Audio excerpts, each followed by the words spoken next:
आणि त्याच्यामुळे त्यांचा सन्मान करताना मला खूप मनापासून आनंद झाला. तर तुमच्या कुटुंबाला एक वारसा आहे आणि परंपरागत आलेला वारसा आहे आणि तो तुम्ही सांभाळात, जपलात आणि पुढे घेऊन जातात याबद्दल तुमचं मनापासून मी अभिनंदन करतो. आणि माझ्या माता भगिनी बांधवांना एवढीच विनंती करतो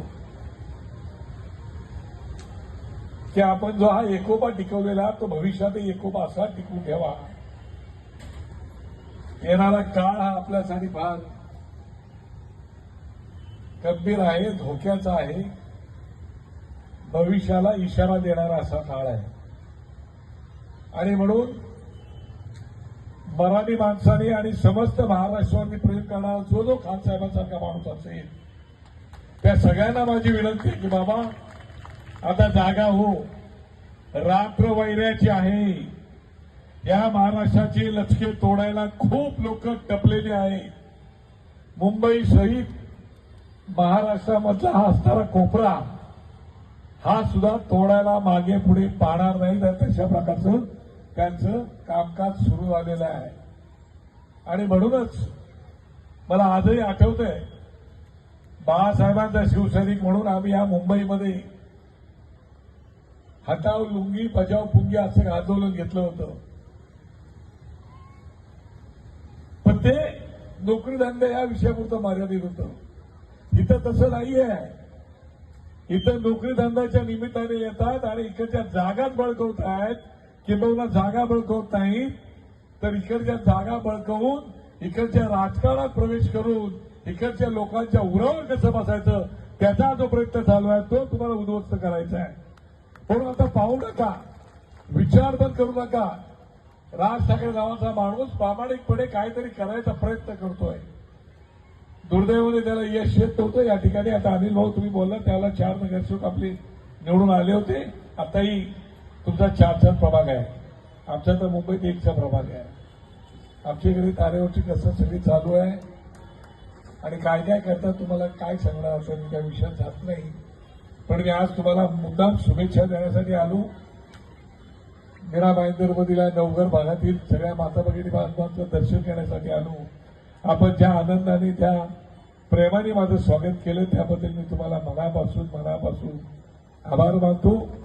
आणि बाबांनो तुम्हाला एवढीच विनंती करतो की केवळ या कार्यक्रमापुरता आनंद घेऊ नका. कोकण महोत्सव आहे तो आपल्याला भविष्यात तसा चालू ठेवायला पाहिजे. कारण ते आपली परंपरा आहे, आपले संस्कार आहेत, आपली संस्कृती आहे. आणि संस्कार आणि संस्कृती जपणे आपलं काम आहे. ते आपल्याला जपून पुढे जायचंच आहे.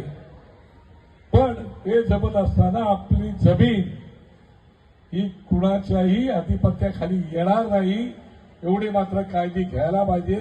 आत्ताच्या राज्यकर्त्यांवरती जर विश्वास ठेवला तर तुमचा विश्वासघात झाल्याशिवाय राहणार नाही. कारण हे सगळे माझ्या हाताखालून गेलेले आहे सगळे. मी नावं नाही घेत. सगळे जे तुमच्याकडे येतात ते या जगातला पहिला वर्ल्ड रेकॉर्ड दहंडीचा मी केलेला आहे. वर्ल्ड रेकॉर्ड बाळा नांदगावकरांच्या गोविंदाने केलं. माझ्या गोविंदाचं नाव बाळा नांदगावकरचा गोविंदा होता. त्यांनी वर्ल्ड रेकॉर्ड केलेला आहे. ही सगळी लोक मला घेऊन जायला यायची मुलुंडच्या शेख नाक्यावरती. आणि म्हणून ही लोक आता याच्यावर विश्वास ठेवणार की राहिलेली नाही. आणि म्हणून 2 बंधू एकत्र आलेले आहेत. महाराष्ट्र नवनिर्माण सेना शिवसेना वेगळी नाही, ठाकरे म्हणून आपण एकत्र येऊया. आणि या मुंबईवरती आणि महाराष्ट्रावरती बाळासाहेब ठाकरे याच महापुरुषाने आपल्या लोकांना सन्मान दिलेला आहे, भविष्यात देणार आहे. आणि त्याचे वारसदार तुमच्याकडे आलेले आहेत. त्यांच्या पाठीशी खंबीरपणे उभं राहा एवढं तुम्हाला सांगतो. अनिल भाऊ तुमचं मनापासून खूप खूप शुभेच्छा देतो, धन्यवाद देतो.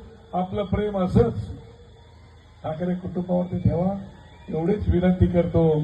आणि तुम्हाला सगळ्यांना आई जगदंबेसाठी प्रार्थना करतो की तुमच्या मनातल्या सगळ्या इच्छा आकांक्षा आई जगदंबे पूर्ण कर आणि याचं आरोग्य एकदम मंगलदायी आनंददायी ठेव. आणि त्यांच्या मुलाबाळांची सुद्धा काळजी घे. मला या ठिकाणी बोलावलं, सन्मानित केलं. मी आपलं मनापासून धन्यवाद व्यक्त करतो आणि माझे 2 शब्द पूर्ण करतो. जय हिंद, जय महाराष्ट्र.